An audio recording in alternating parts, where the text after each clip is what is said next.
So I've got two more questions on hate speech. One, I'm just going to ask you, I have my little advertisement here saying we also think worldview, knowledge, and discussions help. If you can get the concept, you can take the personal out of it, and just with the idea that there are 10 to 15 major worldviews out there, and some people come in and out of several, and that's just the way. But if you can recognize them with the assumption that most people are good and trying to do the right thing, it really helps. Well, that's really my philosophy about hate. The title of my book, Hate, Why We Should Resist It with Free Speech, Not Censorship. So my bottom line concern is resisting hate.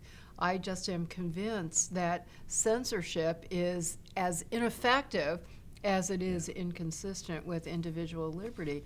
But we have to do something, and I'm fascinated by learning about how people do change their world views. People who were brought up and spent their whole lives in white supremacist organizations or other discriminatory organizations somehow come to repudiate their views and dedicate the rest of their lives toward countering those hateful views. And they don't do it as a result of criminal punishment. They don't do it as a result of being canceled. They do it as a result of reflection and introspection, which usually is prodded by very generous, patient interaction on the part of others who interact with them in a spirit of compassion and empathy, rather than condemnation or let alone punishment. Exactly. I have, there's the opening scene in the classic movie Shane, where Shane comes in there and the good guy farmer puts the gun on him and asks him to leave, and Shane says, "Put the gun down," and he does it, and he said, "I'll leave, I just wanted it to be my idea." And that's, I think that's got so much meaning. I've written a whole thick essay on it. But, I'd love to read that. It's Could true. you send that to me? Most people want to do the right thing, but they have to embody it, and they have to get there, and and when you can do that, you have a fusion of intent and will and personalization that lasts, if that can be done. And so, anyway, what you're talking about, but here is I want to come back to that question you just answered, and because I think it's so important. Your book, 2018, Hate.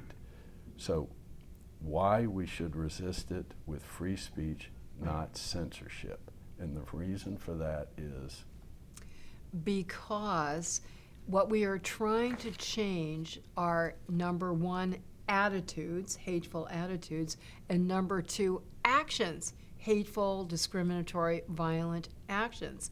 To go after expression is to go after the most superficial manifestation of a deep-seated attitude.